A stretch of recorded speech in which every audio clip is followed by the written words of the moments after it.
pew. Oh, Gatling gun. Pew, pew, pew, pew, pew, pew, pew, pew, pew, pew.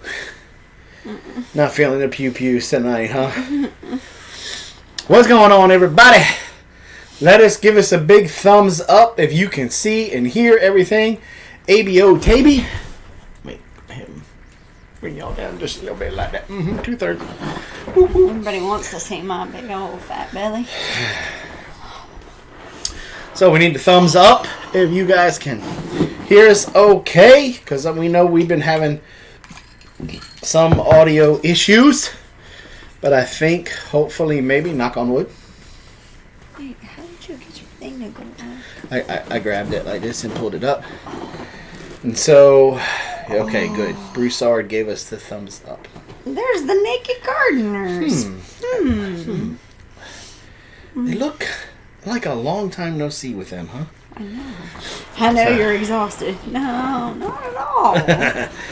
So, Naked Gardeners here. Yellow Rose Homestead, the Broussard Homestead. Making lemonade from lemons. Mama Z. Hello, Shayla. In the house. See, how are y'all? The Naked Gardener and Mrs. Naked Gardener. Who's our favorite? Who's our favorite. Yeah. Because she doesn't eat all the cheese dip. I should have bought two. Mark, what's going on, brother? Ain't seen you in a while. He was in our last one. Okay. He just doesn't comment very often, just a little bit here and there. Albany Mountain Homestead. Going on. Yellow Rose, what's up? So, as you can tell by the title of this live stream, we kind of tried to plan today to be easy, laid back. Started out okay. The Naked Gardener came by today with his Beautiful wife, and we were going to plan on just visiting and fellowshipping because she goes back to Texas. What's up, D Kitty? Well, hello. My dying eggs with the kids. Hey, D. And so it's kind of supposed to just kind of be a chill day. Yeah. It was just supposed to be visiting. Yeah. And we were really just about at the end of our visit, and we were going to go visit real quick.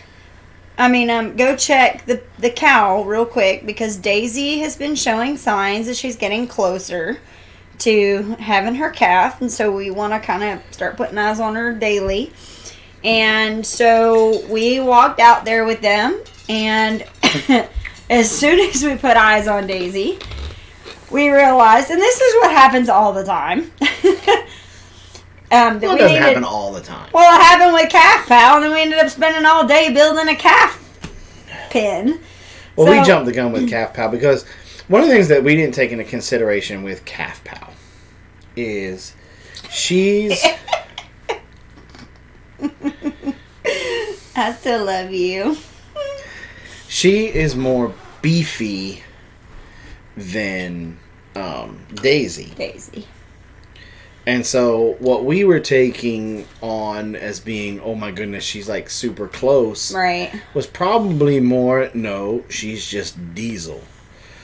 I don't know, but it's whatever. It's the other thing is, to be quite fair, we've never actually been there for the birth of Calf Pal. of calves. Even Delma, we came in. No, Delma, we weren't there for, and even Calf Pal, we weren't there till after the fact. Yeah. So knowing the entire, stages of everything is a little new to us. But when you see the bag fill up and the teats start pointing out, typically you're pretty close. Mm-hmm. Well, because she was a heifer, she started poking out a little bit sooner than everybody else. But whatever the case. We went out to check on Daisy, and Daisy's got a semi-full bag. And she's wide, very wide as a house. Like, I'm nervous. It may be twins. I don't think so. I think. I don't think I've ever seen her this big. Yeah, she was really big, and so I think she's just getting ready for him or her to start turning. to go into the birth canal, so I think that's why. Like, if you remember, there became a time where we thought calf bow was, like, super wide. And then all of a sudden it disappeared. Like, it's the calf turned and went into the birthing canal. Yeah. So I feel like that's where the stage that we're at with her, is that it's almost time for that calf to start turning. But then we still have, from our experience of having watched calf bow, we probably still have about 2 weeks before that happens. 2 weeks and maybe a month. So anyway, we decided we'd bring her up front to let her kind of start getting used to being up front so that it wasn't a last minute thing. Yeah. And so and Daisy's an old pro, you know? Mm-hmm. I basically kind of looked at Daisy and I went, let's go up front, girl. And she did. She moseyed. And it was funny. We had Tori and Sydney with us, and it was funny because they're watching, like, she's just lollygagging her way up there. She knew exactly kind of what she was supposed to do. She kind of hung out at the milking stall because she was kind of like, okay, this is where I'm usually supposed to go. And but she did stop and visit with Calf Pal and Beau for a little while. Calf Pal kind of went up first, and she's like, it was kind of like, hey mom, how you doing? Hey, I want to introduce you to your grandson. And then Beau came walking up, and he put his head down, and they kissed, touched noses, like, oh, you're a beautiful baby, blah blah blah. And now keep in mind, we got that on film. We got that on film. Everything was good to go. Got her walking up to the... She walked right into the paddock where we wanted her to go. Boom, boom, boom. I said, all right, let's bring Calf Pal up here because I have to put the bands on Beau today. It's not getting put off. Like, we went from having slack day to all of a sudden now it's bring her up here and get Beau banded. Like, we went from nothing to that in 5 seconds flat. Because he even asked me, he said, well, I think we should go ahead and get her up here. And I'm like, Jason, like, I thought we were supposed to take the day off today. And he's like, nope, let's go get her. And I'm like, oh, okay. So that's not how it went. That is so not how it went. Exactly. No. Tori can back me up on this. That's exactly how it went. No. She wasn't even there. But anyway, so, yeah, because, so then we went down there. LaDessa got the bucket, put the bucket down so she would put her head down. We got the halter on her, and then Jason proceeded to wrestle with her to get her up there. I got that on film. Good to go. We're great. Got all of that on film. Then I'm sitting up there watching the cows, and my phone rings, and it's Jason, and he said, hey, where are you? Like, I'm up here watching the cows. No, I need you down here. Okay. So I walk back down there, and I'm like, okay, what are we doing? He's like, go ahead and let's get Beau so that we can we can go ahead and get him banded. Okay, got it. Let's do it. We told Sydney, stay up there and make sure the cows don't stay around the fence. So now I'm going to do my impersonation of how the naked gardener keeps cows away from fences.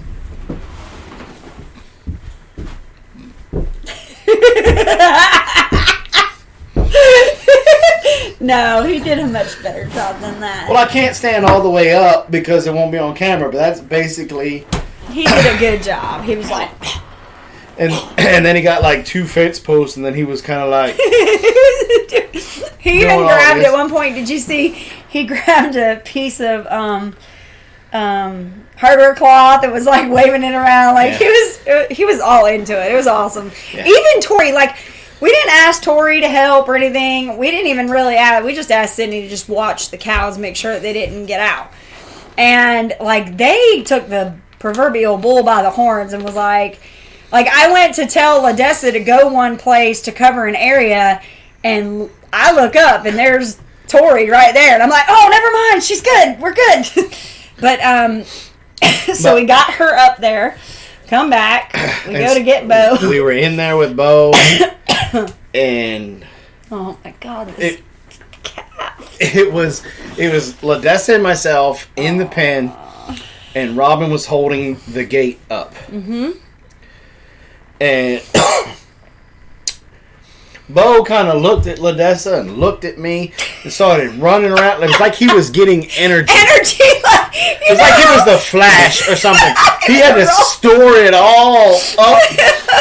Because he did this thing where he ran around the entire birthing and it's pen. Not very big, right? Like 7 or 8 times. Shoo, shoo, shoo, shoo, and to the point where I'm like getting dizzy. I'm kind of like... Whoa. And I'm holding on to the gate because I'm expecting him to just ram the gate. So I'm holding on. I got my legs up against it. I'm holding tight. What's this dude do? After about the 7th or 8th time, I don't know if he got like drunk and dizzy or something, but he just launched himself. Boom!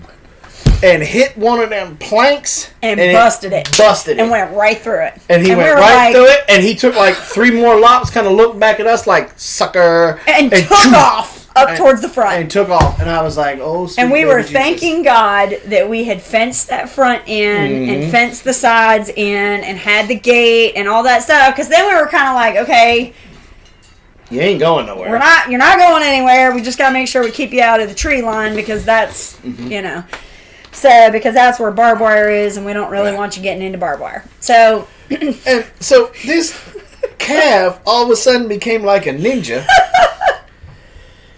And so he sees mom and grandmom up there. So takes off. He comes at us and like jumps, does this like Ninja Turtle sidekick whoosh thing, boop, and goes into the pig pen with the pigs. Just jumps right over the pig. Well, what he did like a tabletop. He smelled it to look to see if it was electric, if it had electric to it, and he noticed it had electric, so he kind of backed up and went right on over it. And he jumped over like he was part of the X Games doing tricks and stuff. Yeah, and then landed in there with the pigs. And then the pigs were like, "Whoa, homie, you in the wrong neighborhood. Wrong neighborhood. This is not your hood." And so I thought, okay, the pigs are gonna help me. I'm gonna be able to get this halter on this fool. And then the pigs are looking at me like, "Nah, bro, us 4-legged people got to stick together." So yeah, and they were like going. You know how turkeys will go kind of like sideways, like approaching you. The pigs were doing that with the calf. They were like, "Hey, dude, get out of my place!" Yeah, like, and then they looked at me and they're like, "Oh no, homie, you're not gonna mess with him. We can mess with him, but you can mess with him, but you on 2 legs." Yeah, I turned around and one of them was like chasing me. I'm like, "What? I'm trying to help get the calf." Yeah, there was 4-0, baby, 4-0. Yeah, and it's like Sydney. Wow. Instead of the 3 or what do they do? I don't. Anyway, the 3 that they do. Yeah, like it's like.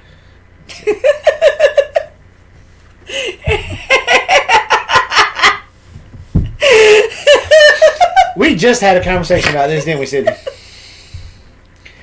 Just had the conversation about her upbringing. You didn't believe me. You're believing now. Anyway. So the cow does its X Games ninja move. Okay, I got you, dude. I got you. And so then the Bash brothers, the pigs, started to have his back, started to push.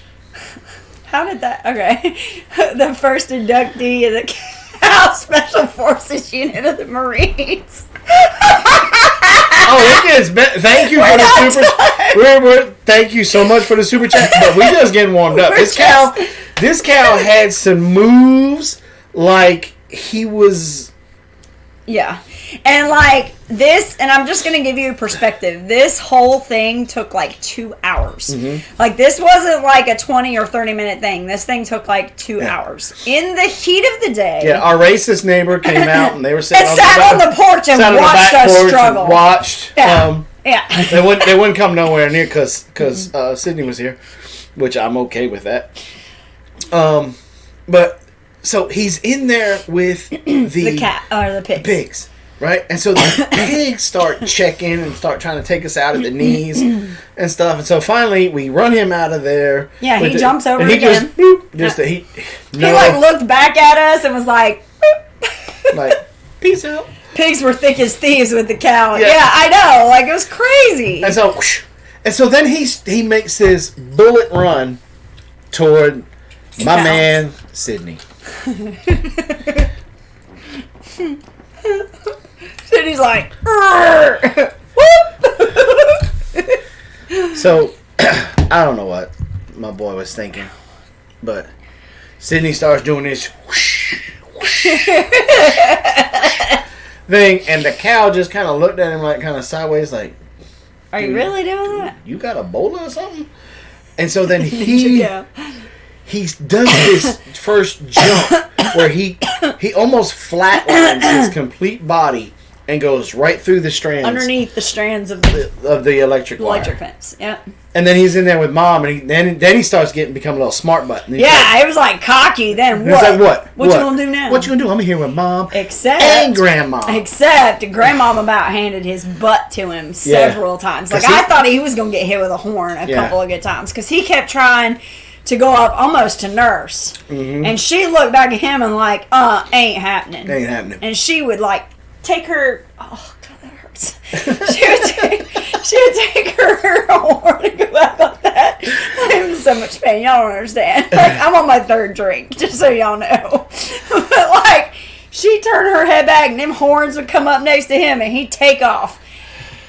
And then he would sandwich himself in between. His best move. Sydney came in there with me, and we thought we had him. Mm-hmm. All we had to do was get Calf Pal out of the way. Yep.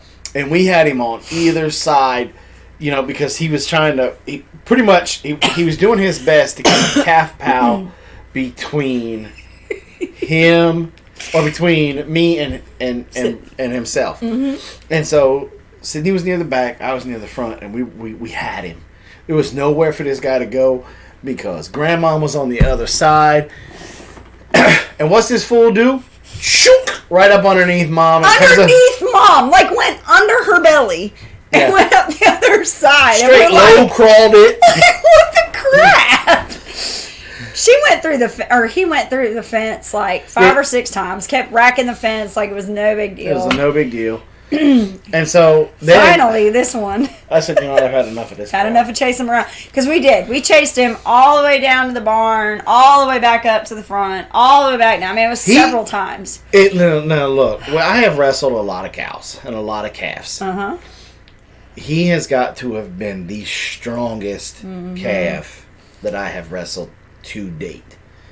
And he's only 2 months old. Well, and to give you a little bit of perspective, in one of those many times of chasing him back and forth, we had Carol, Ladessa, Sydney, me, Jason, and Tori all like circling around him. Mm-hmm. And at one point, they pushed him and he came right at me. And I had to make the decision whether to stay and stand my ground or to move out of the way. Well, I didn't make that decision fast enough.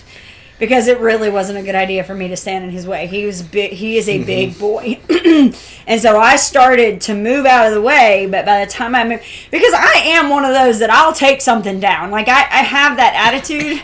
The problem is I am not 25 anymore. I am 42 years old. And I don't... You look like you're 25, though. You're smoking hot.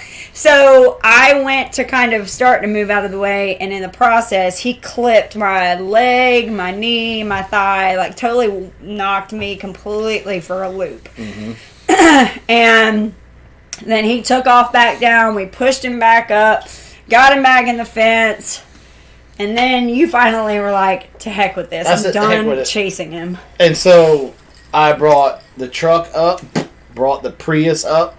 Sydney saw what I was doing. He brought his truck up, and we put the tractor. Did he ask you? He looked at me and he goes, I think my insurance will cover a cow hitting my truck. And I was like, I don't know. Pulled the mower in between the space that was left because he pulled his all the way up to where it touched the birthing area for the pigs. And so there was a little gap. Brought the riding lawnmower into that. So it limited where he could go. Yeah. And then we built all these barriers to where he didn't have a choice. Mm-mm. All we had to do was to make sure that he went the back side of the shop. Because if he bit and went to the back side of the shop, he was covered. We had him. There was nowhere else for him to go. And so he did. He took off, went down through the raspberries, got back behind the shop, and Sydney was behind him. You told Sydney you just stay behind him. Yeah, very gently push him. Carol and I were on one side. Jason was on the other side with Ladessa. So then you have to be patient because you can't push. You only have one really, like if you've ever done this, you only have one really good shot when you do something like that. Because once they learn where those barriers are, they're not going back. So you only have one good time to do it. So he took off in there. We real quick closed the gate. And he knew he'd been had. And then what does he try to do? Tries to go. The very first thing I told Sydney, I said, there's a hole where he busted out that board. Go stand over there. Well, one of the girls stood over there instead, and Tori went over there. So then they were on that side. Then Jason was in the stall and was starting to try and get Bo. Well, he was like, well, I can't go out that hole. He started to try and go through the barbed wire at the bottom. And I'm like, no, he already had a few cuts, just superficial stuff, from when he busted out that plank. But so I was like, no, you are not getting scraped up by barbed wire. Like, we're not having this. So Sydney stood right there and stood so that he wouldn't get close to that. And then it was just a pushing game. Like, all of us are around this pen, and you guys know it's not a super huge perimeter, so we're all there like, you're not going anywhere. Yeah. And he started his little run thing again and went to run, and he tried to hit the corner right there where the water trough was and just completely go over it. Well, he wasn't quite big enough to be able to make it over it, and he landed. He started to parkour, and it just didn't quite work out. Yeah, he didn't get his front paws up there to be able to push off. Well, he went into the water trough, and I told it was me and Dessa. And Ladessa, like, she is like the queen. Like, she saw that opportunity, and she was like, ah! I think she actually ran up onto the top of the fencing and did a whole mean Mark Undertaker bouncing down on there, and she just jumped on the water trough with him and grabbed him, and I grabbed him, and then I almost got when we was putting the. We all had hands on him. Putting the rope around his neck, almost caught Dessa's arm in there. We had to pull Dessa's arm in there, and so we got him out of the water trough, man, and went over to one of the cemented 4x4s that were in there and started to try to wrap it up around, and it took. Sydney had him. Now look, the naked gardener is not a small dude. No, okay? He's guns. Yeah, he's pretty stout for an Air Force guy, and so. Him and I were pulling it. And we finally got him up there somewhere close. Robin put him in this like reverse, ready for like a DDT, wrapped his head. And so then I went to the back, put the banding thing on there. Boop. Boop. And then he was like, and then we what was that all about? We put the band on him, let him go, and then we had to wrestle with him to get the rope back off of him, and then he went right out that hole again. And he did. He took, like, as soon as we let him go, he went right through the hole that he busted out before, and we're like, you know what, you're good now. Wherever you want to go, man. Go, mama. And he went boogity. He went up there and did his little ninja move where he went right back through the fence again. Right back through the fence, so we added an extra wire on the fencing, and he's been up there cool as cool can be now for a little while, and that's where they're going to stay, for a couple days, and then we're going to move them. We got another paddock already kind of set up where all we've got to do, I got some more wire that we got from Gallagher, and we're going to go ahead and run that. That way, all I have to do is pull the fence posts out. No, I'm not even opening the gate. Pull fence posts out of the ground, lay them down on the ground, and push them over, and then pick them back up. Right. And then be wham, bam, thank you, ma'am. Yeah. And then they'll sit in there for a couple of days, and then the hard part is going to be from once they got all of that mowed down, moving them from the front back down yonder way to get some more, because I'm actually using them to help keep my grass cut up it's front. A redneck lawnmower. And but here pretty soon I'm gonna have to hardcore separate calf pal from Bo. Calf pal and Daisy will be together for a little while until and we got a new thing from Gallagher that once we get it up and going and I learn it, we're going to share it with y'all. Mm-hmm. And it is an absolute game changer. Mm-hmm. Naked Gardener said, if I hadn't witnessed it, I'd have thought this was an exaggeration. Today was unbelievable with his new name, Ninja Cow. Like, for real. Like, we're not exaggerating. This is exactly how it happened. Yeah. And the funny thing is when you went to go get ice, because our ice machine couldn't keep up. Yeah. You went to go get ice. Tori was sitting on the tailgate of the Dodge, and she looked at me and she's like, that was really fun. I was like, you need counseling. Yeah. And so today was supposed to be an easy day, but the cows were like, dude, not going to happen. Anytime we do something with the cows, we usually have, usually, and I don't want to say drama, it's just, the thing is, we have we have so much area for them to cover. So, and things are set up to flow, not to pinch. So, when you have one coming down one side, you got all of these areas for them to go. And there's only 4 of us. So, it was really nice. We took advantage of them having, I mean, that was amazing, the help. Like, we wouldn't have been able to do it without them. We would probably still be out there fighting it right now. No, we would have given up. We would have thrown in the towel. Yeah. Yeah. But it was really nice having them here and not like question anything, just like jump in with both feet and be like, let's do this, you know. Now you can see, if you're a member of the Big Bear Nation, you can probably see more of the Naked Gardener than you want to at one point, but he was doing some kind of crazy Well, we were testing the fence, because we were testing the fence, and he said the fence was hot because he was hot or something like that. Yeah, I think he put his nipple on it at one point or something. Anyway. He was crazy.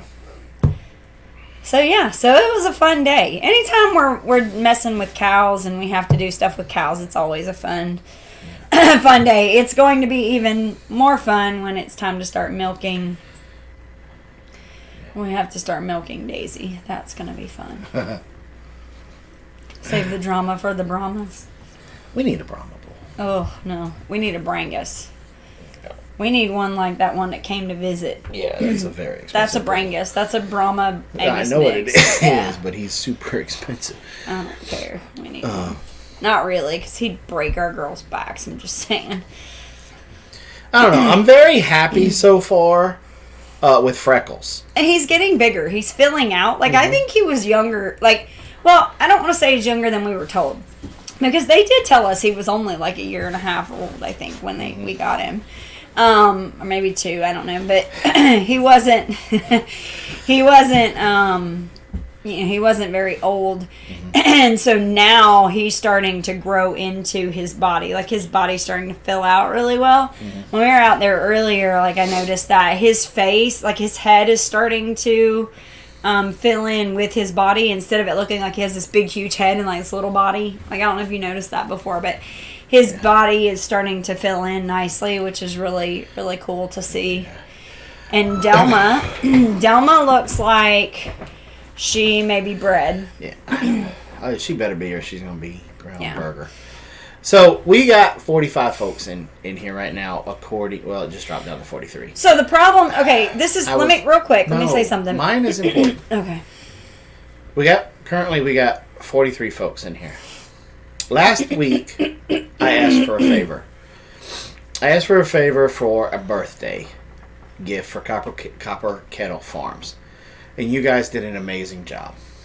Amazing job. We got her over her goal before her birthday. And I want to say how thankful I am to all of y'all in the Big Bear Nation. Yes, that was cool. For doing that. But now I got another favor to ask. Uh-oh. Samson's Farms. You guys know Nathan and his family. They're really good people. Look, Nathan is one of the many that stayed up 24 hours multiple times with the Calf Pal watch. And like us. Reported for us. Like when I wake up in the morning would tell me everything that she did. That was awesome. Very much appreciate it. If you're not subscribed to his channel, go check him out. But the thing that we need for him is watch time. So if you guys are bored during this whole lock-in, check him out. Go check him out. He's so close. He just needs that watch time. And so if again, you got nothing to do with being locked in, hey, go check him out. He's got some really good videos. One really cool one that's going on right now is his he did a Scotch egg. There's a Scotch egg collaboration going, and he did which we got to do ours. Yeah, we're gonna do it in the morning for breakfast. Yes.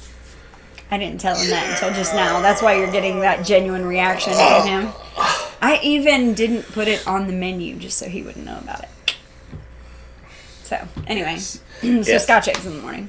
Yes. But he made a Scotch egg video. He's got a couple of really cool videos out there. So definitely check him out. You'll definitely be entertained. Yes. Because,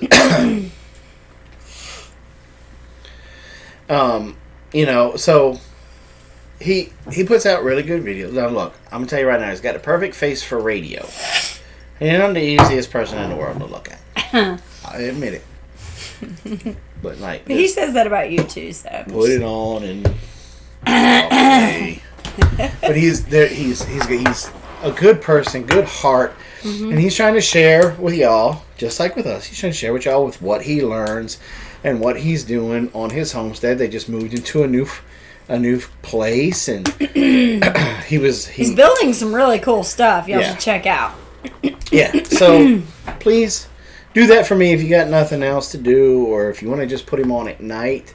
That'll probably help keep the rats and mice away from stuff. Oh my god! Like I said, he's got that face. He's got that kind of face. But no, in all seriousness, if y'all could do that, I would appreciate it, because he gets so close, and then of course at the end of the month it falls off. Yeah. So he's just stuck in that purgatory treadmill stage. So there's that. Okay, now what did you want to say? I don't even know. I forgot.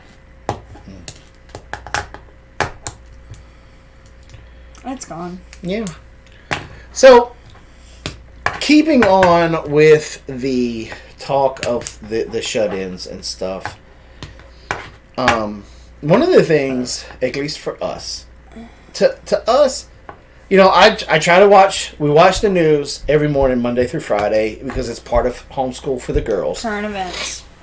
Plus, I really encourage them to keep a journal and write the stuff that strikes them as funny or strikes them as odd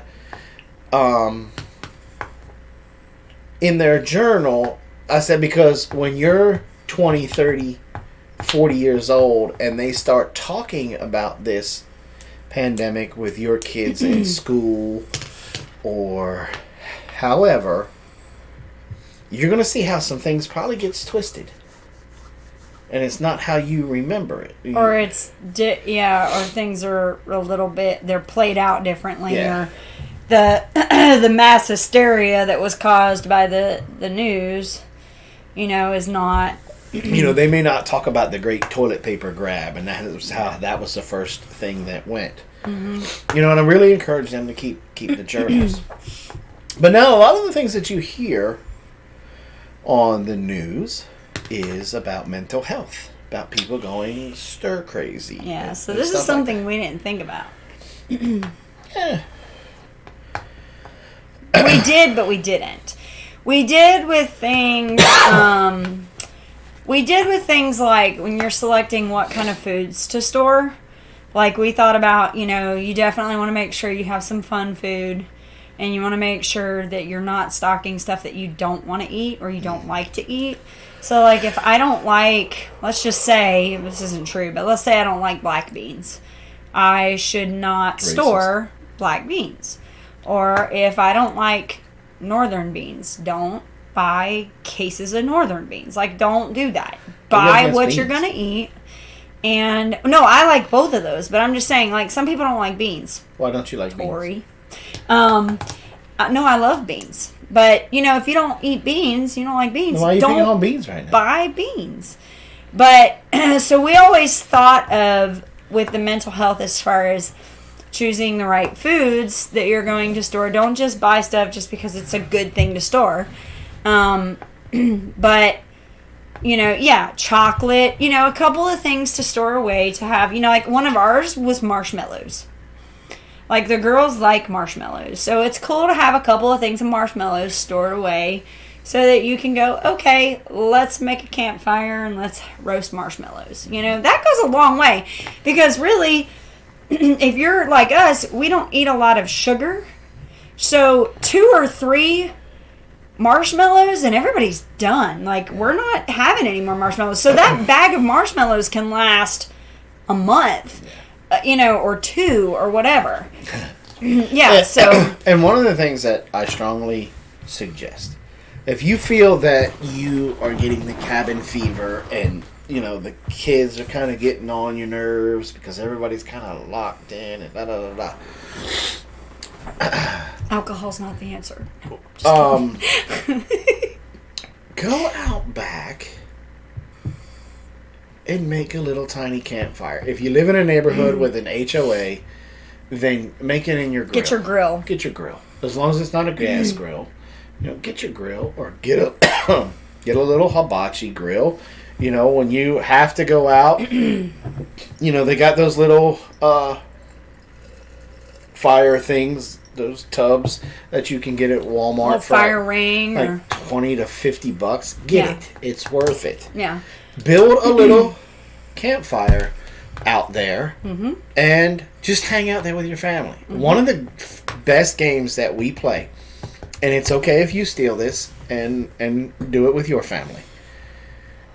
We will play a game that we'll switch it up. Sometimes we use movie quotes and other times we'll do song lyrics.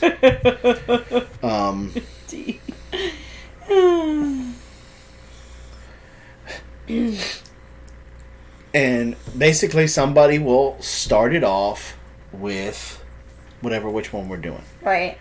And you have to try to tell a story using this. And you would be amazed at some of the funniest lines come out, and everybody's having a blast. Everybody's having a ball. Next thing you know, an hour or 2 has gone by. Yeah. And it's time to go to bed. Crap. We're behind the 8 ball. Rush in there, take baths, and go to bed. Do dishes, go to bed. Yep. And it's one of those things that you don't need the television to have a good time with your kids.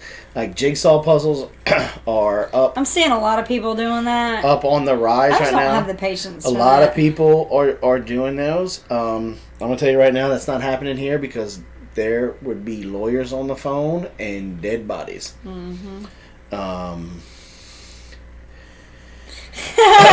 I'm calling BS. There's nothing comforting as good brandy during a... No, I'm not saying that, guys. I'm not...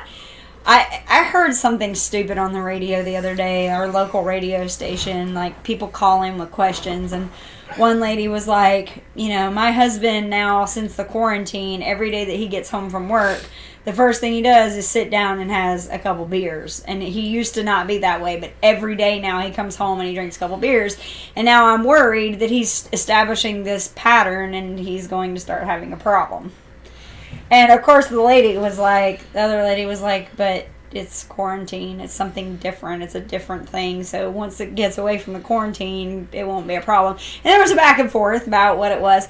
So I was just coming at it from that perspective. I was just saying, drinking yourself into oblivion to get away from the quarantine is not the way to handle it. Well, it's not really the quarantine as much as... or just the craziness of being... Of your kids. Yeah, and being... one of the things people don't really talk about is human contact. Like, there are a couple of people that have been in here that are widows, that, after being alone for a little while, they'll say... one of the weirdest things is not not having human contact. Just having somebody put their hand, hold your hand or something is just insane. And so, when we all go to where we don't have human contact, what are you doing? You're silly. Playing. So, when you don't have human contact, that can be a huge thing. So, done said, I'm going to need Folgers in my veins and nicely fermented liver to get through this. Yeah, there's a lot of people that are like, you're messing me up. Don't pay attention to it. But why is it all blown out? It's because of the lighting. It's because of the lighting. So, anyway, make beer if you're bored. Right. Or, learn to ferment stuff or whatever. But, we just,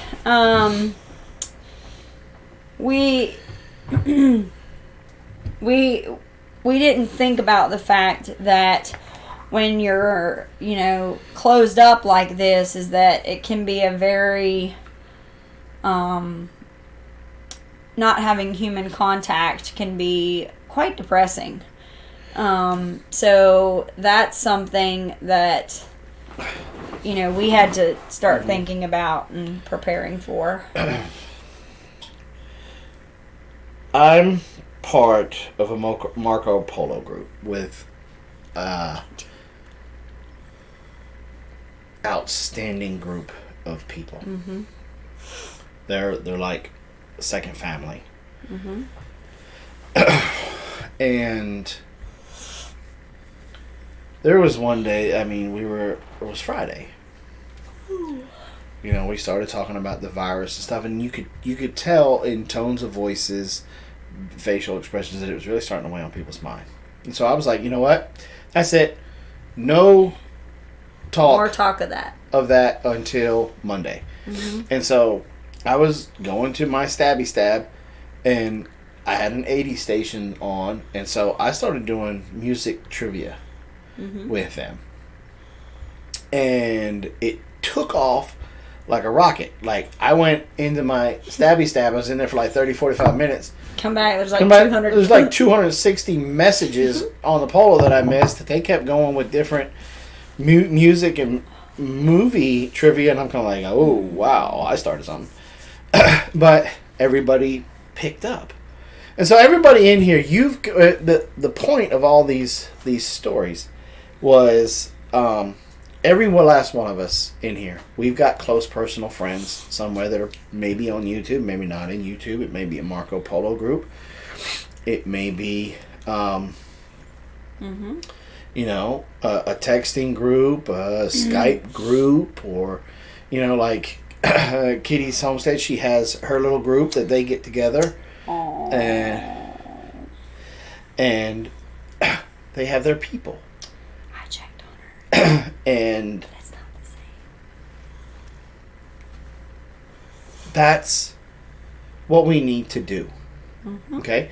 Before I hurt my back, I had a group of people that I was checking on every morning. And I'll be honest, I kind of got my feelings hurt because when I hurt my back, none of them first couple of days come check on me. I got my feelings hurt, I'll be honest with you. But then all of a sudden, my phone started going off, and it was other people. And mostly the ones that really hurt my feelings was my family that wasn't checking back. And all of a sudden, the people that weren't family, my phone started going off. Hey, haven't heard from you yet today. What's going on? And I had to tell them that I hurt my back, and so now they've been sending me different messages via Facebook or text messages and stuff like that, checking in on me. But still nothing from family. So I say that to say, you have your family that you marry into, or the family that's blood, but you can't choose those. But you have other people that you can get close with, and they can become family. Mm-hmm. And those are the people. Yeah, because Dee's not on Facebook. There's other people out there that can be your family. And they will be the best family you've ever had. Because you can choose them. Yeah. Yeah, so how is your back now after today? Whew. Yeah. It was good. I told the doc today, or on Friday. He said, when you want to come back? I said, let's go ahead and make it Monday. Standing appointments. Kind of early, just in case I do something stupid this weekend. And here we are today. It's Saturday. I did something stupid. I'm not as bad as somebody right now who probably needs to go with me on Monday. I need to go sit in a really hot bath. Okay. Those of you that are in the chat right now and you've been watching Robin, hey, give us a thumbs up or just the hand emoji if you think Robin should go to the acupuncture appointment with me on Monday and let him work it out, because he told us he would do that for us any given point in time. Like, I don't think you understand. I don't know that I'm going to be able to get out of this chair. So let's go ahead and see them in the... he is not stabbing me. It's not happening. In the chat Now, box. if he wants to get his little... Yeah, that's what I'm doing. I got some... I don't know if y'all have seen this in the store, because a lot of people haven't really been, like, perusing lately. They go into the store just to get what they need. But, my leg hurts like a mofo. My whole body hurts. When he hit me, it sent everything out of whack. So my back's starting to hurt. And then the other thing we didn't cover is when we were whole lot of thumbs up. Okay. When we were chasing the cow around, or the calf around, there was a part where the old garden was last year was still rose and still hilly from last year's garden. But because the grass is all grown up, you don't know that. And so when we were running trying to get to Beau so that he couldn't get out, I went up and down some of these hills and I twisted my ankle. So like it wasn't just him getting me, like I got twisted up a couple really, really good times. So I'm all out of whack right now. So how many of y'all enjoyed last week's live stream with the acupuncture? I know we had to unfortunately do it on the phone. But how many of y'all enjoyed that and would like to see something like that again? You know, if you want to see something like that again, just type in yes to let us know, because the doc was asking if you guys really enjoyed it or not, and I said he would like some feedback. I haven't really talked to him. Yeah, so Epsom salts. Oh, that's what I was going to say. While we're waiting on all this, at Walmart, they have a, what is that? Is it like Dr. somebody's Epsom salts? And it's Dr. Teal's Epsom salts mix. They have one now with CBD, or not CBD, hemp oil or something in it. And I got some of that. So it's Epsom salts with hemp oil or whatever. And that was not happening. That has been very helpful, that Epsom salts. Like, it helps kind of all of that stuff has helped with me. So I think I'm probably just going to do that first. So right, but if it's not cleared up by Monday, you're going. I'll put my foot down. Shoot. Put it down. Don't make the anger emotion take over. So that was interesting. So last night, last night with dinner, we watched Inside Out. Inside Out. And Jason and I have not seen it. The girls have seen it. And It's a Disney Pixar movie. I wish we had filmed us watching it. You know how they do those videos where like they do like somebody watching somebody's music video? Like I wish you had seen the reactions that Jason and I had watching this movie. If you haven't seen it and you have the Disney thing or Disney Plus or I think it may even be on Prime. I don't know. It's called Inside Out. It's as if you watch it as a parent, a couple of things are going to happen. One, it's funny. Mm-hmm. But two, you kind of like, ooh, I wonder if that could really have happened in the development process. You know, it's so funny. Pixar does that occasionally. Because isn't Pixar the one that did Toy Story? Because I'm going to tell you, the very first time I watched Toy Story, Blaze was little. And, like, I had this paranoia for the longest time that I would put Blaze's toys up at the end of the night. And then I would wake up in the morning going to check and make sure they were in the exact same spot that they were in before. Onward. You know, we started to watch Onward and we just kind of it wasn't really grasping my attention the way that Inside Out did. Whatever. Inside Out.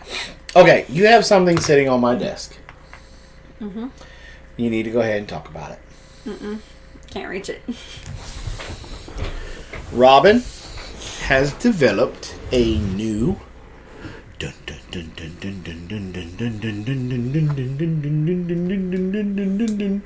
soap bar. It's a new bar of soap. Mm-hmm. Now, granted, it looks a lot like for it has oats in it. It has it's very close to For Zits and Giggles 2.0. It has the oats in it. So I made this soap because there are a couple of different things going on right now that I've noticed and that I'm grateful for. I am grateful that we make our own laundry detergent. And Crystal, I did see your comment. I'm really glad that the detergent is working out for you. I thought you was going to say you were grateful for me. Yeah. Because of how awesome I am. So I'm very grateful that I know how to make my own laundry soap. Another thing I've noticed is that a lot of cleaning products are running out. Mimsy's Garden did a video earlier this week or the end of last week on homemade Lysol. So if you haven't seen that, check that out. But another thing is soap. Dish soap, hand soap, all of that stuff is running out. And it's very hard to find. So I did this soap because all the soaps that we have right now are specific for other things, right? We have one for the Warrior's Repose. We have one for, Carol to be able to wash her face. And so this one, what I did was, since we don't have any antibacterial soap or anything in the house, I made this soap so that it has a mild abrasive, so it has the oats in it to help kind of move the germs around. Antibacterial, antiviral. And then I put some oils in it that have antiviral and antibacterial properties. So you have Melaleuca, tea tree, whatever you want to call it, lemon, eucalyptus, and there's another one, peppermint. So it has a very good smell. It smells really good. Tori and Sydney got to smell it. I don't think they took their bar with them. Yeah, I think Sydney grabbed it. Okay, good. So we started making that so that we have some soap that suds and studs. So we now have a soap that is good for us to wash our hands in the house and help kind of kill some bacteria and other things. And it's pretty potent because I put a lot of drop. Like, I wanted this to be, like, pretty powerful. So you can smell it. It smells really good. And so it works out really nice. So I made one batch. I'm getting ready to make another batch probably tomorrow. So if anybody wants any of that, just let me know. I'll be more than happy to sell you some. We're also going to be doing a video. I did shoot my video on making Castile soap, but it really didn't turn out very well. And so I want to reshoot it. Jason's going to reshoot it with me, so that we can give you guys a really good quality video that you don't have to listen to me just rant and ramble. So I definitely took it. Good. Yeah. So anyway, $9 a pound for steaks. What kind of steaks? I mean, I guess if it's... Who put what? Lost Dude said, I bought steaks today. I'm stuck. $9 a pound. Shoulder. I don't know how my shoulder got. So what is it? Now, these are also bigger bars. Yeah, so they're like 7, a bunch of them are like 7 ounces. They're not like the normal, like 5 point whatever. Yeah. So these bars are going to be a little bit more expensive than her other bars. One, because they're bigger bars. They, like she said, they're anywhere from like 6'8" to 7.5 ounce, 7.5 yeah, they're pretty big ounces. bars. Yeah. They're definitely taller, so they won't go in a normal soap sack. She's going to have to make... Well, you wouldn't want it in a soap sack because the oats, you want the oats to be exposed. Oh. So that you can use that as an abrasive to help wash probably off. should have told me that beforehand. Well, I mean... I was just trying to... So... Are you trying to turn into a hyena? Huh? Ribeye, that's not bad. $9 is not bad. Especially, he's in California. Not bad. Yes. And plus, there's like 7 or 8 different oils in this thing. No, there's 4. But there's like a lot of oil. Like 1,000 drops of oil in here.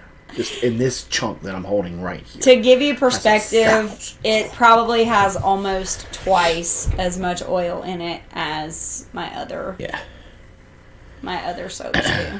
Yeah. So this one is going to be a little bit more expensive. I wanted it to be a little bit more potent. Yeah.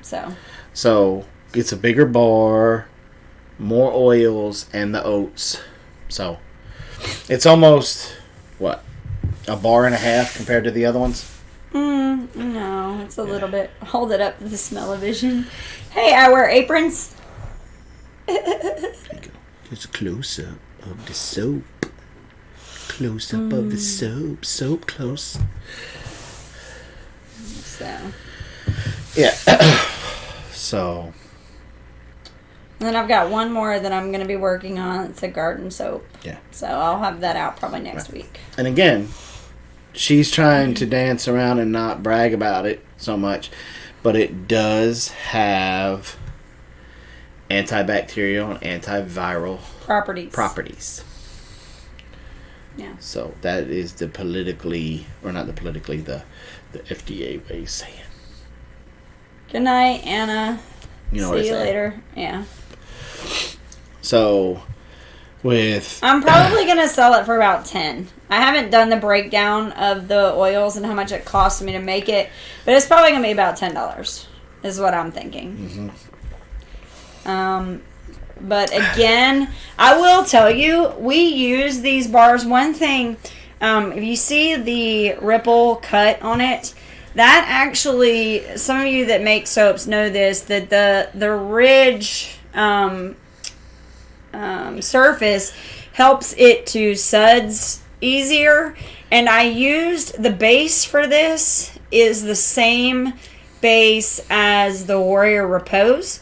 So it suds really well. Like, that was another thing that I wanted to make sure was that when you're washing your hands, you actually feel like you are washing, like you get to see the suds in your hands. Yeah. So that was the whole thing behind this. So there's quite a few fat oils in it as well. It's not just like 2 oils. It's like, I think 4.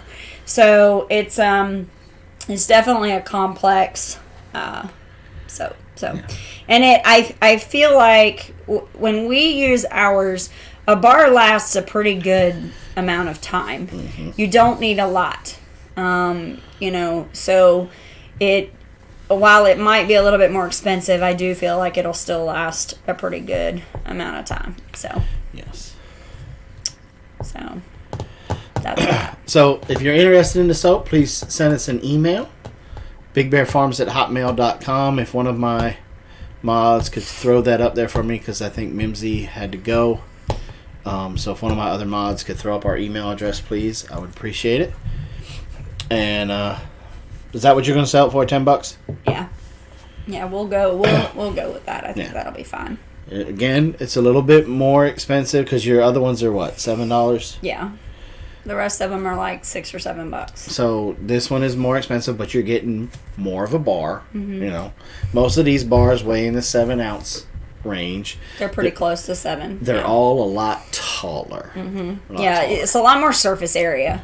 Yeah. This is a new mold that I'm using, so the width and the height of the bar is definitely bigger. So you definitely have more surface area. Yeah.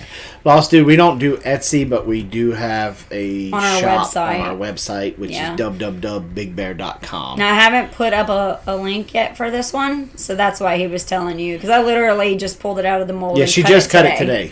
She just cut it today. Yeah. And, what's the shelf life of the soap? One thing I'll tell you... Well, Sydney, if you don't eat it, a lot longer.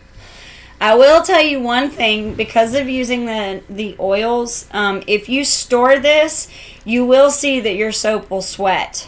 The moisture will naturally... the soaps will sweat a little. With the oils, I feel like I wouldn't long-term store this. Well, I don't...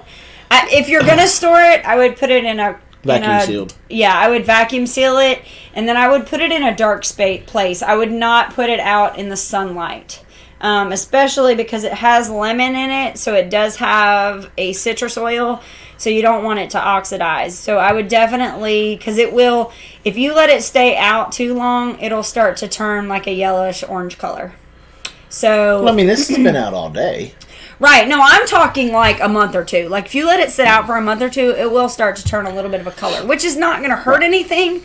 It's just the nature of the oil. Like, it will happen. Because we've got some of the soaps in our bathroom in that Tupperware container. They've been there how long? Like a year. A year? They have turned color, but they still are just as effective. They still lather up really good. And they do sweat a little, but that doesn't hurt anything. No. I'll tell you what we'll do is one of the things that I'll do is I'll start to take a bar or 2 from each of your cuttings, maybe the ends, and I'll put one in a vacuum seal bag, and I'll put one in a regular Ziploc bag, and we'll start to keep the documentation on that to let you guys know how long, because the thing with Robin Soaps is that she uses our oils, or essential oils. And so each oil is going to be different. Yeah, as far as the shelf life goes. As far as the shelf life goes. So we'll start to keep that documentation for you guys, because that's something I never really thought of, because it seems like we use them. We use them too fast to worry about it. At one point we had 5 people in this house. So well, and the thing is that the stuff that I sell or that I make, a lot of people have the exact same issues that we do, so I end up selling a good portion of what I make. So we may only have 2 or 3 bars left for us at a time. So we go through it fast enough that we've never really had to worry about that. But like my oopses or my uh-ohs, like I put the wrong oils in, or it didn't, do as well, or it didn't look as pretty, we put all of those away for us to use, and they've all been fine. Like I said, they've all turned a little color, and they've all, sweat a little bit. Or what they do is, it's not really sweat, it's pulling I think it's the glycerin actually pulls moisture from the air. And so the moisture gets, puddles up. You'll get little beadlets of water on the edges of the soap. That's how you can tell when something's been homemade, because the glycerin hasn't been extracted from the oil.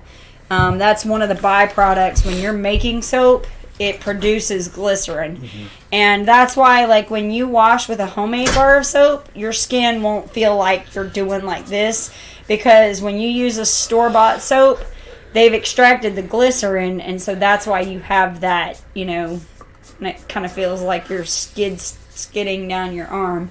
That's why, 9 times out of 10, when you have a homemade bar, you don't have that. But that's where that sweating comes from. Is I believe that's what it is, if I remember correctly. The glycerin actually attracts water, and it puddles up on the outside of the bar. So, but again, no big deal. It's just water. So, it's just water. Which doesn't mean that you can try and drink it. Would not recommend that. Naked gardener. You know how you are. Would not recommend that. So, we didn't even talk about our drama that happened on Friday. Well, talk about it. I've sewn 60 face masks. I know, I've seen video of it. It's pretty cool. So earlier this week, we had finally heard that our couch was going to be here on Friday. And I told them that I would call on Friday to find out what time that it was going to be there so that we could pick it up. And so Friday, around lunchtime, I called. And they said, the truck just got here. Give us a little bit. We'll call you back. Okay. So like an hour goes by and nobody's called me. So it was my lunch break. So, because I took a late lunch. And so I called up there and they said, sorry, our manager's with a customer. I said, I'm starting to feel like you guys are giving me the runaround that it's not there and you don't want to tell me. If it's not, that's fine. Just tell me so that I know to plan for another day to come get it. And she was just kind of like quiet. And I was like, okay, you know what? Just have him call me. Do you have my number? Yes, it's 60. She did my number. Okay, cool. Nothing. Still nothing. So Jason calls me from the house and he's like, hey, have you heard back from them yet? And I'm like, no, I haven't. He said, give me the number. So he called him like 3:30. And the guy told you it didn't make it on the truck, but that he was going to call around to other area stores to see if they had it so that he could still have it to us on Friday, on today, or that day. So he said, but give me 15 minutes and I'll call you back. Yeah, good old Andre. Mm-hmm. And so I waited. I waited a few minutes and then I started a countdown timer just so that way I didn't lose track of time. Timer went off. I hit Robin back. Have you heard from him? Have you heard from him? Nope. Okay. So I'm going to go down there. Do you want to go with me? Yes. I'll wait on you. Good to go. So that gave them about a whole nother hour. No, almost. Yeah. No. Yeah. Because them... I left work at 4. Right. We got to leave a little early. So I left work at 4. We got up to the shop at 5 o'clock. Like 4:45. Yeah, I was going to say, we were at the shop before 5. Okay. And so that was over an hour for them to call back. No call. We get there. Old Andre wasn't there. And so Robin's like, you're going to let me handle it? And I said, yep, I'm going to let you handle it. I didn't tell him what I was going to do. And so we went up there. Now there was like three people behind the counter. Mm-hmm. And 2 females and a male. And the dude was just sitting down in the chair, just chilling, not really paying much attention. And we waited. Because somebody was in front of us. Right. But there's 3 people back there. And so nobody asked if they could help us. And so then it was my turn. Then the lady left. They said, how can we help you? And Robin said, yeah, we want to go ahead and just get our money back. And they were like, wait, what? Yeah. And said I came in here on Tuesday. Y'all said that it would be here Friday. And it's not here. Yep. Nobody even had the decency to call me back. The several times that I called today and was told that somebody was going to call me, I want my money back. Yeah, and little white dude tried to get it, that little bit of an attitude, and he was like, well, when was the last time you called? Because it might not have been here when it was the last time you called. And so I pulled up my phone, and I said, I called and talked to the other manager guy. At 3:30. Andre. Mm-hmm. At this time, an hour ago. Bam. Because he's like, well, it's in the back. And I said, well, y'all are going to eat that. Because I'm not taking it now. Mm-mm. Because if there's anything wrong with it, I'm just not going to go. We're not doing that. I'm not fighting with y'all about it. I will go spend this money somewhere else at a different furniture store. Yep. Farmer's Home Furniture is not going to get any more of my money. And I said, well, well, the last thing that good old Andre said to me was, I'm going to make good on my word. I'm going to make good on my word. Yeah, because he told us it would be there Friday. He promised. Yeah. And promised me he was going to call me back in 15 minutes, and that phone call never came. And so they were looking up the paperwork, getting everything started, and Andre comes in. We thought he was done for the day. Because they were getting ready to close at 6, so it was almost the end of the day. I'm not saying anything. Andre comes up to me, and he's like, how you doing, sir? And I said, I'm learning that your word is not any good. And he threw his hands up at me and says, you're not going to talk to me that way. You need to learn how to talk to people. And I said, you need to... Excuse me? All I said. I said, you need to learn some integrity. You know? And, he started... And the girls are, looking at us. Because I know I talked to probably both of them, and neither one of them had the decency to call me back. So they knew they owned part of it. Yeah. Well, they even admitted they remembered Andre talking to me. Uh-huh. Because the blonde-headed girl, she's like, oh, I remember that phone call. Yeah. And, which makes me wonder what the crap Andre said afterwards. Yeah. So, we were, kind of going back and forth. Robin was going back and forth. And he was goading Jason, And I just kind of was just ignoring this little punk. And then he looked at the girls. He's like, did we learn anything today? And I'm like, you have no integrity? Maybe that? Or how to return somebody's phone call? And so we're walking out of the store. And Andre decided to call my phone. He did a call where he let it ring 1 or 2 times and he hung up. But Jason didn't recognize it because it wasn't from... Well, I didn't even... It to the point where he hung up so fast it didn't really even ring my phone. It just registered as a missed call. Uh-huh. And so Robin calls me. She's like, I'm at the Dollar General. I need to get something to eat. Or drink. I need some water. Calm down. I need some water. And I said, okay. Because I came straight from work. I didn't have anything to drink. In the Dollar General, we get some water. We come out. Looking at my phone. I got a missed call. Didn't even ring. Didn't even ring. I don't recognize the number. I'm the type of guy because I was at one point in time, we were a small business. Mm-hmm. Okay? And if you have a Big Bear Homestead card, you have my phone number. Mm-hmm. And so I figured just because I didn't recognize it doesn't mean I'm not going to call it. It could be a potential customer for eggs, chicken, predator control, somebody with a homesteading question or whatever. And it wasn't a 706. It wasn't our area code. No, it was a 706 number. Mm-mm. Why do I always have to prove stuff to you? You never take my word for it, and it really, really hurts my heart. Boom, boom. Oh, I was looking at that. I didn't see the 706. I saw the 408. Sorry. And so I called the number back. Hello, Cattywampus. And he's like, thank you for calling Farmer's Home Furniture. This is Andre. How can I help you? I was like, Andre, why are you calling me? Sir, stop calling me. I will press charges for harassment. I'm like, dude, you called me. You called me. You called me. I'm returning your call. Sir, this is harassment. I'm going to follow charges. And he hung up. And I was like, I called Robin. I said, you ain't going to believe what this fool just tried to do.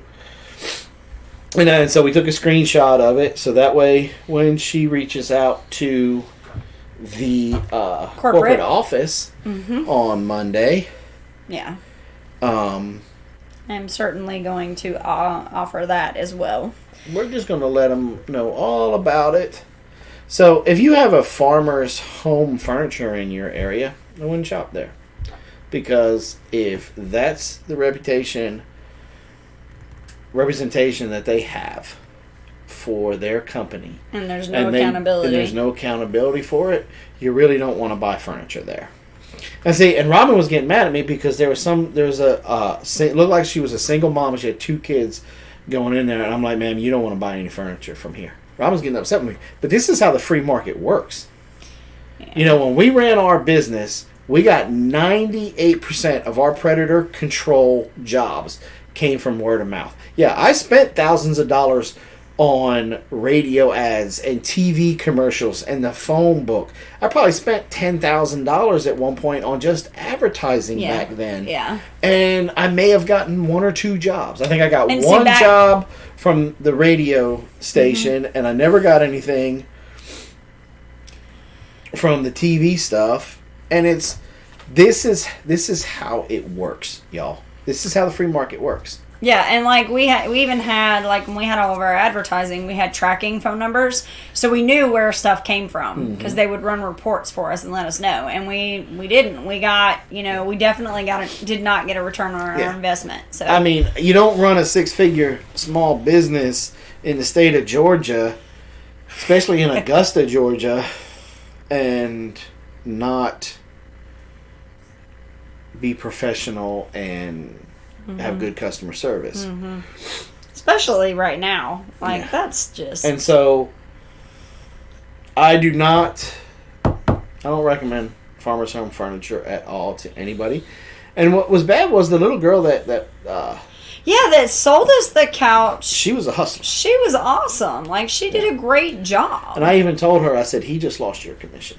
Yeah, because Jason said, he was like... I'm sorry. If y'all want to explain to this young lady why she just lost her commission, y'all have fun with that because...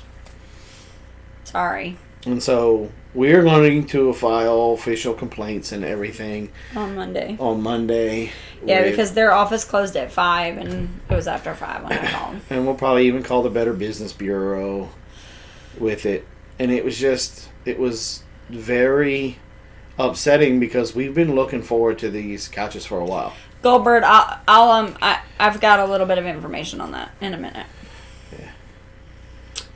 Yeah, that was the more important part, was that we were excited that we were finally getting them, and it was the kids were even excited because we knew that Tori and Sydney were coming down, so we were excited we're going to be able to sit and chill on the couches. And Robin and I, there's a little bit of an embarrassment there, a little bit, when Cattywampus comes and Sydney and them come, and we have to sit at the dining room table to fellowship and stuff, because that's really the only sitting spaces that we have, because our living room is just a funky shape. Very narrow. Yeah, so the couch that we currently have is trashed, but it only sits 3, and so this couch, we were able to get a couch and love seat, so that now we had 5, so it adds a little bit more. It adds a little bit, when Jason and Lauren come, they can have a place to sit. Yeah. And it was just one of those things that it was very disappointing and very upsetting. But we're gonna start perusing the internet to see if we can find anything more. But yes, Farmer's Home Furniture. Don't even darken the doors. Well, the other thing, and I wasn't even going to get into this, but the other thing is that it's one of those that prey on people that need to pay in payments. And or One Plus Apollo, yeah. And they charge a credit card. It's 23%. So I wasn't even going to go with that route, but it's ridiculous. So... And the bad thing is that we went in there on a whim to kill some time, and they got decent furniture there. Yeah, that's another thing that I'm a little pissy about, is that I don't know that we'll find what we were looking for again. That's the not knowing is the part, and And really, like, we were talking about online, but at the end of the day, I can't sit on the couch online and check to see if it's what I'm looking for. Because that is one thing that's pretty important, is we both need lumbar support, and this couch provided that. And it also needed to be a certain color, because it needs to be darker, and it needed to be a certain fabric, because we can't have the kind of fabric that we have now. So it was definitely one of those things where we found what we wanted.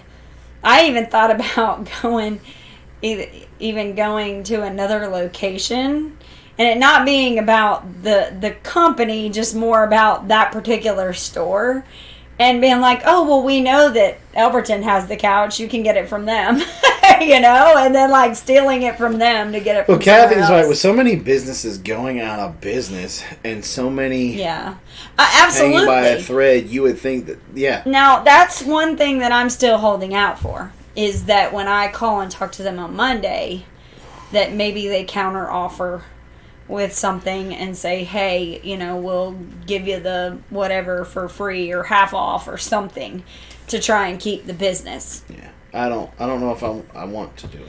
Well, what I would tell her is I'm not going to pick it up in Elberton. If you want to ship it to another location, I'll go pick it up somewhere else. Or you can deliver it for free. But I'm not going back in that store again. So, let's say I don't know if I would. It depends on what kind of dance they give me. Like, for real. Like, if somebody does give me a good customer service and saves the sale, then they deserve a little bit of, the fact that Andre behaved the way that he did and then tries to threaten me with pressing charges for harassment, and he called me to the point where I knew I had to cover my 6 by taking a screenshot, and had to make sure that we could see the receipt where we were in the store at a certain time, so that you could show that we had already been gone when he called. That, to me, they could give me that couch and love seat for free, and I would tell them to keep it, to be honest with you, because it's not worth it. When you go to that level of trying to call me to try to cover your 6 after I walk out, to try to make me out to be a liar, and then when I return the call, you threaten flip it on me and threaten it to have me arrested for terroristic threats and harassment. There's not enough money in the world, and there's not enough tap dancing that they could do to make it okay for that couch and love seat to come into my home. Right. Yeah. I'm not a sellout. We got our couch at Furniture Factory Outlet. We're very happy with the service and the couch. Yeah. So, what's up, Smith Family Ranch? How you doing? Set it by the pond, Jason. Fish from the couch. Yeah. So anyway. So that was our beginning of our weekend. Yeah. But then we had étouffée and everything was okay. Étouffée. I do need to tell Dee, if she's still in here, thank you. Because Robin had her Aunt Cindy's recipe for étouffée, which had like cream of mushroom or something like that. Cream of something in it. And Dee has become like a second mom to Robin. And I couldn't never thank her enough for some of the stuff that she has done for Robin when Robin was getting into sales and helping build up her confidence and really being a good solid. Dee is Robin's Tommy Alderman. Because Tommy Alderman is that for me. Tommy Alderman's like my big brother. And I think he has officially adopted that title, and he's gotten comfortable with it because now he plays jokes like a big brother. And I don't know if I'm ready for those, but it is what it is. What happened, what he's talking about is I was getting all excited because now, granted, the recipe that I had with the cream of mushroom, cream of celery, whatever it was, the kids, everybody loved it. It is good. It tastes good. And it's okay if you don't have a lot of time. But it's not the genuine way to make etouffee. And so what happened is I was telling Dee, because I talked to her offline a lot, hey, sub, what's up? And I texted her and said, hey, I'm so excited. I'm making etouffee tonight. And she was like, really? Where did your recipe come from? So not doing this story justice. Why? You are not. Because Dee has a certain way about her that I absolutely adore and absolutely love. She doesn't pull any punches. No, she never does. She tells you exactly how it is. Like, if you want to know the truth about something and you don't know anybody to ask, ask Dee. She is definitely that person. She does not sugarcoat. She doesn't believe in sugarcoating anything. And so she... Like one time, I'll give you an example. One time when Blaze first left, I was pretty like sad and upset about it. And she like flat out told me, she said, this is not about you anymore. This is not about you and your feelings. This is about your son being safe, and he's going to have feelings of being away from home. And this isn't about you. And I was like, you're right. Yeah, after she got that text, she read it and she went, I'm like, what's wrong? She's right. Yep. I'm like, who's right? She's like, Dee. And I'm like, I try not to laugh. I had to bite my tongue because I knew she probably got a good what for. But she will. She'll tell me. Yes. She's like, this is not about you. But Dee flat out said to her, I know you're not using cream of something in your recipe. In your recipe for etouffee. I was like, no, not at all. Robin was like, so if I wasn't using a cream of mushroom, how would I make it? And I could actually hear Dee's hand face palming her face. I could actually hear from it Louisiana. From Louisiana. Wow. Yeah. And so she took her underneath her wing that night. She told me where to find the recipe, and she's like, follow this. This is the way to do it. Get it done. And I did, and I followed. Etouffee has not been the same. I will tell you, I schedule it on a Friday, usually, because I can't do it on Saturday because of our live stream. But I will schedule etouffee for a Friday, and I'll come home from work, and then I am in that kitchen for 2 solid hours at least. But it is so worth it. Like, every time, it is so worth it. And some of these people that were in the chat were on Marco Polo when I was cooking it, and I did a couple of shots of showing everybody, and they're like, you have to make a video. I'm like, well, we'll see. And so we're probably going to make a video of Dee's etouffee. And, I was never really, I'll be honest, when it had the cream of crap in it, I was not a huge fan of the etouffee. I was kind of like, I'm going to eat this because I'm a supportive husband and I know Robin likes it and whatever. So she had one that night that she was doing it and had Dee on speakerphone. I heard, please don't tell me you're using some cream of crap. And I just went, this is going to get fun. And that night, Robin followed the directions to a T. Like, now granted, we didn't eat until like 9:30 that night. Yeah. But yeah, making your Trinity, yeah. Yeah. And it was and I mean, I knew how to make a roux and all of that stuff, but it was knowing where to go after the roux. And so, that was the big thing. But every time we make it now, it's consistent. It's amazing. It is worth standing over that pan for almost 2.5 hours to get it to taste the way that it tastes. And I'll tell you how big of a difference it has made. With the cream of crap, there was always leftovers. With this, kids are fighting to lick the bowl. They're literally like, I'll make more rice than we need, because what will end up happening is there's usually enough for like half of one more bowl. So what ends up happening is we take the rest of the rice, throw it in the pan to kind of like get all the rest of the sauce and stuff in there, and then we divvy it up for everybody. So, but it is... So Dee, Thank you very much. You saved a dish. So now, Dee, Is it better than Tasha's cheesy stuff? Yeah. I mean, her cheesy stuff is pretty freaking good. Which reminds me, I need to make that. But, yeah. Yes. But Did it you is. Get the recipe for that? Yeah. Yeah, she gave it to me.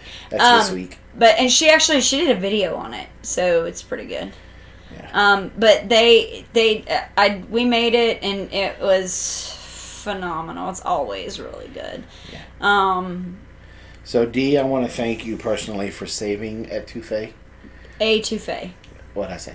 That's what I said. Just like you said, broussards instead of broussards. Broussards. But now I want to talk to you, Dee. I have a request. And I'm going to call you out here in front of everybody. And if you get mad at me, I'm sorry. But I love you. But I've got an itch that needs to be scratched. And boudin. I can't make that. Why not? Because it's something that's already made. I would have to get in touch with her nephew and get some boudin. Oh, I thought that was something you could make.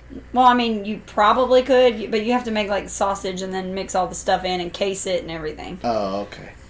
Then never mind. Yes, you do need to, and I don't even know how to pronounce that, but she does need to teach me how to make that. Yep, I think that's a great Skype telephone call for this week.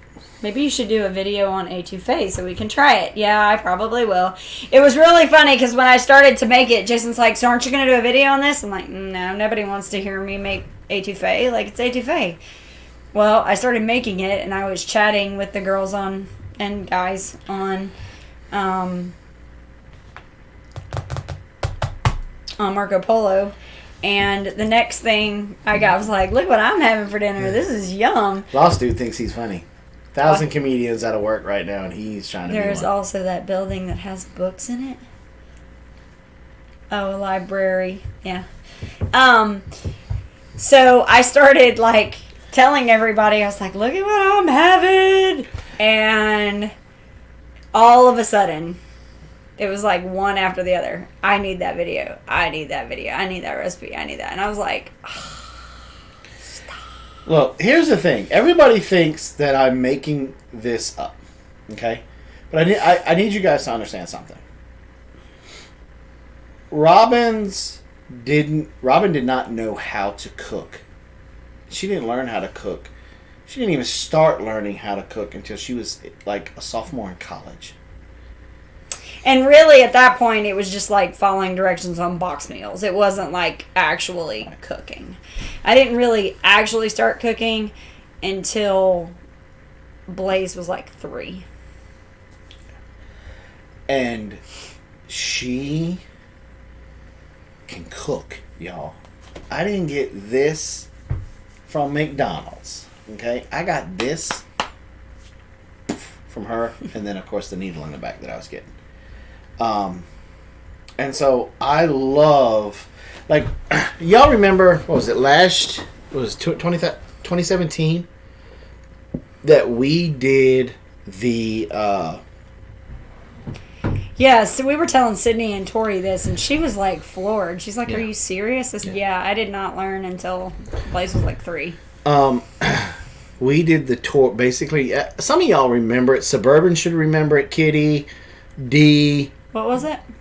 When we picked a culture.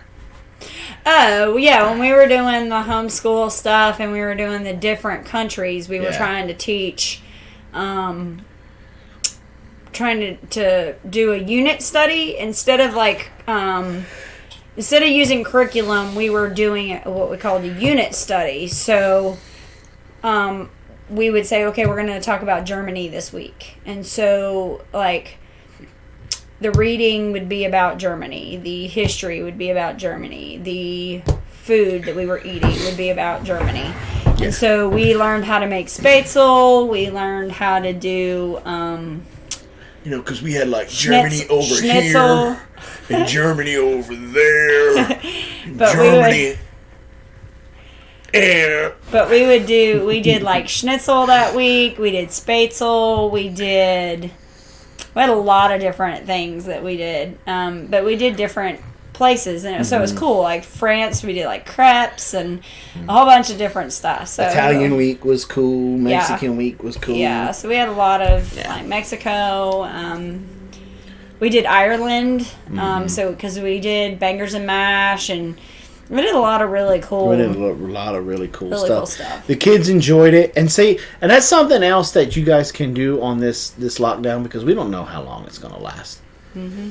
And it's very... Yep, we did do sauerkraut and brats. A lot of these recipes are very easy to find. All you have to do is Google German recipes, Italian recipes. Well, for instance, pork schnitzel is just fried pork. Like it's, you battered, beat down a pork chop to where it's thin, and then you coat it and fry it, and that's schnitzel. Goldberg, you need to write a cookbook. And that's something else I want to say, and then we're probably we've been on for an hour and a half, and we probably need to wrap it up. Y'all stood me up. This is the perfect time for you to start a business. This is the perfect time. This is the environment where lives get changed. Okay, and this is positive here. I know everybody wants to focus on the negative, that there's not enough toilet paper, not enough hand sanitizer, this, the infected numbers, the death numbers, all those are sad things. But look, this is the time that if you had a cookbook that you could write and get it out there, every last one of you females out here, I know you got some secret family recipes that you could write a cookbook on, and you could do it. If you have a passion about something that can get turned into a business that could serve people, making soaps, woodworking projects, all these different things. This is your time. I didn't say craps. I said crepes. This is your time. Take all of this BS that's coming around. This is the time where Americans are going to go, you know what? Because money is getting tight. Money is getting short. And if I'm going to spend my dollar, I want to make sure I'm getting a dollar's worth, if not more, back in return. And customer service is king. King. Okay? Manners are going to be king. Mm-hmm. And every last one of you guys can do it. You can do it. Suburban can open up a animal shelter. She has a huge passion for abused and neglected animals. Huge passion for it. And she would be great at it. Mm-hmm. That's something that she could do. Or she could start a nonprofit to help protect these type of animals. Goldberg has a cookbook coming out. Shoot, Suburban could start a podcast if she wanted to. No, at my house. Dee's offering canning classes. Mm-hmm. This is the time, folks. If you're a hairdresser, you can do that. I've known hairdressers around here that are calling their routine clients and saying, you can come over here and hang out. I can fix your hair. You leave a little money on the counter. Mm-hmm. Be golden. Be good. Uh-huh. And so this is your time. This is your time to do what you want to do. Yep. Live your dream, because if you're doing something that you love to do, you will never ever work again a day in your life. Yes, Lost Dude, I can make apple butter. And by the way, crepes is the way Americans say it. The French, where it came from, is pronounced crepe. Did you? No, I knew it, but I wanted to check it to be certain. What's up, TJ? That's how they say it. It rhymes with like step, so it's crepes. So you know. Okay. But I wanted to check before I said it. Yeah. And good night, Tori and Sydney. Y'all get a good night's sleep. And I would fire myself. that's funny. That's like too funny.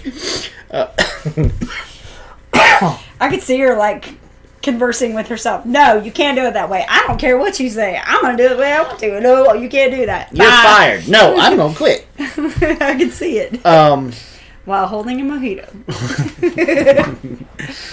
and look, network in these chat rooms. If you're starting to offer a service or a product, network. TJ Miller does vinyl. Mm-hmm. He does outstanding vinyl work. Mm-hmm. Okay? Some of the coolest stickers. Some of the stickers that he's made for our daughters. Like the cutting boards that you see in Robin's cooking videos, the clear one that says Cooking with Big Bear Homestead, TJ did that. Mm-hmm. TJ did that. So if you are looking to start a business and you want to support another small business, yep, he can make t-shirts. He can make it for you. Mm-hmm. Okay, these are some of the things that I have learned from this situation. Mm-hmm. Okay.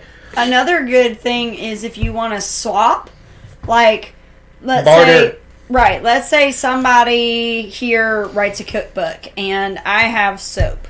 So I can barter with them, but then what also happens is now that person has used my soap and can do a review on my soap, and I can use the cookbook and do a review on the cookbook. So that's kill that thing, please. So that's another the heater. Oh, so that's another thing that can happen as well is barter with each other's services and then provide. Provide reviews for each other as well. Yes, definitely. We are a community, and I believe with all of my heart... Yeah, he makes hats, too, and aprons. A rising tide rises all ships, okay? So if I'm starting, Robin's starting to do the cooking channel or her cooking videos, and she wants to have an apron, and she wants to have the cutting board, I'm going to reach out to TJ and say, dude...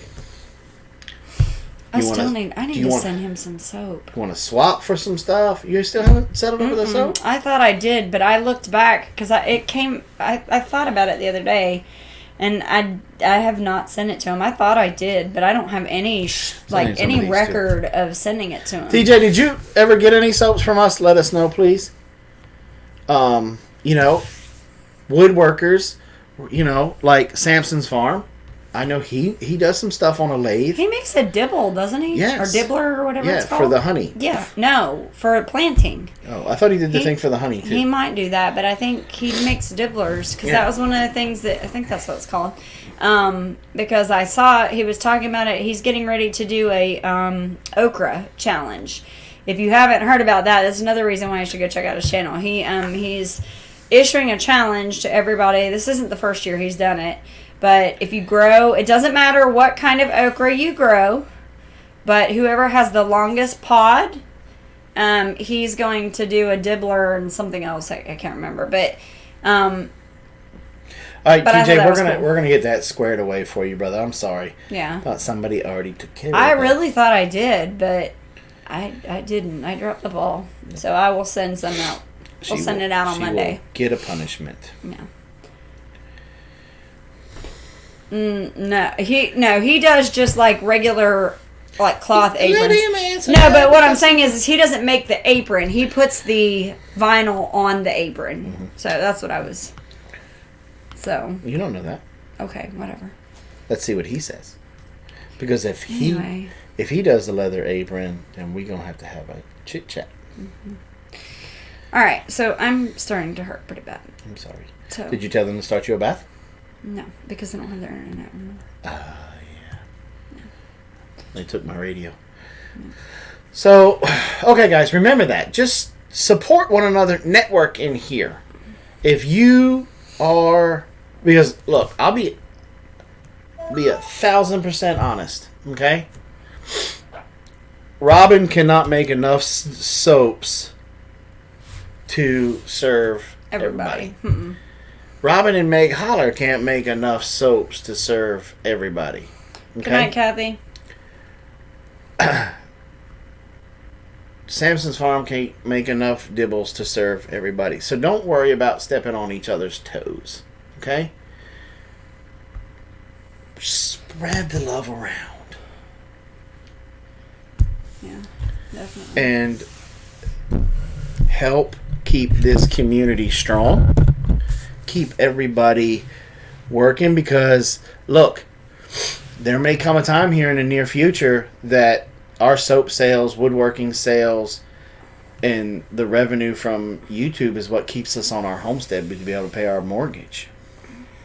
You know, and there may be others in the chat right there in the same thing. You know, so just keep that in mind. You know, I would much rather see everybody's dollars going into each other's pockets than some stranger. Some stranger. I'd much rather see my dollar go to TJ or Samson's Farm, or anybody in this Suburban, or somebody else in this, anybody else in this chat that has a product that I need. Living a Rogue Life, that's with Samson Farms. You'll have to reach out with him. But I think he did a live last week sometime where he talked about it. But I think he's going to do a full video on it here pretty soon. If he hasn't already. He may already have. Yeah. That's cool. Yeah. So, guys, let's work together and get this, keep our community strong, keep our community's economy strong, because make no doubt about it, we could have our own economy. We can. And Goldberg, I did not forget about the salve. We have to get it through the dock. So I'll have to get with him about the pricing and let everybody know, because we were still going to go through the dock for the salve. Yeah. So. Even though he kind of wanted us to be a distributor of it, and we were kind of like, no. It wasn't like a doTERRA thing where he gets any kind of credit, but we didn't want him to miss out on, you know, whatever small bit he gets for making the referral. So. Right. So, and then that helps him as well. Right. So, anyway. Support one another. Check in on one another. Be kind to one another. Because every last one of us, you know, not to steal anything from CBS or ABC, or We're all in this together. Hashtag. But this homesteading community, we are tight. We are a tight-knit community that's going to be there for each other, no matter what type of fecal matter hits the oscillations device. Lean on one another. If you're stressed out and you just feel like you need to cry, cuss, scream, holler, reach out to the people that you're close to in this chat. If you're not close to anybody, reach out to us. Because I got absolutely no problem putting you on speakerphone and putting the phone down while you scream, holler, and cuss, and let you have your let you get it off your chest, and then talk to you and pray with you. And I got absolute. It would not be a wasted day for me if I got phone call after phone call after phone call after phone call, and all I did was pray with you. Would not be a wasted day for me. It would be a great day for me. So if you just want somebody to talk to and to pray with you, send me an email with a phone number, and we will sit and we will pray together. And I mean, and be that way for each other. Be that way. Love on one another. I got to help get this one in the house. We love you guys. Thanks for coming by. And Robin and I remind you to plant smiles. Grow giggles. Grow the giggles. Boop. There it is. And harvest the love. Be kind to one another. Be safe. And we'll see you guys back here next week.